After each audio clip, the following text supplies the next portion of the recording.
Godlinjen. 3D-linjen. Hestelinjen. Outdoor-linjen.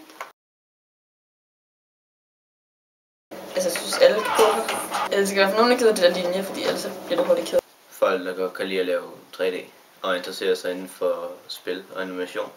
Efterskole generelt, det er måske personer, der sådan har haft det svært derhjemme, men altså vil have en ny start, og altså bare udvikle sig socialt, og så bare for at få sådan følelsen af sådan et fedt fællesskab. Jeg vil anbefale efterskolen til unge børn ligesom mig og mine veninder, som går på efterskole, fordi man får det meget socialt sammen, og man har det sjovt. Jeg vil udvikle mig sådan personligt mest. Fordi jeg vil have en frisk start. For ikke at starte direkte i gymnasiet, fordi fagligt der var jeg klar, men det er sådan socialt og sådan, det følelse med, at man har vennerne så tæt på og sådan noget.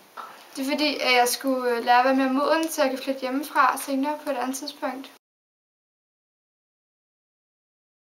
Man skal pakke rimelig meget. Altså jeg har blevet ved med at slæve ting med hver weekend. Ret meget. Man skal pakke rigtig meget, og nogle gange så er det svært at få plads til det hele. Jeg pakker sådan, så jeg har til 2 uger. Tøj er nok en pænt vigtig ting. Tandbørste. Telefon og oplader, og tandbørste og tøj, computer og sko. I skal have rigtig godt humør med. Det må I ikke glemme derhjemme.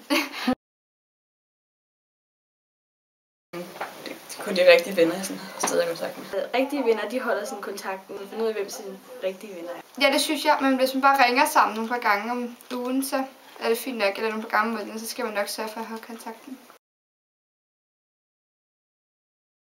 Nej, det er hyggeligt.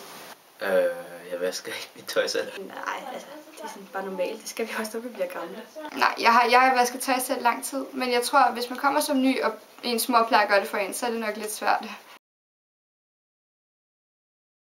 Lidt, men altså stadig jeg har lært noget. Lidt.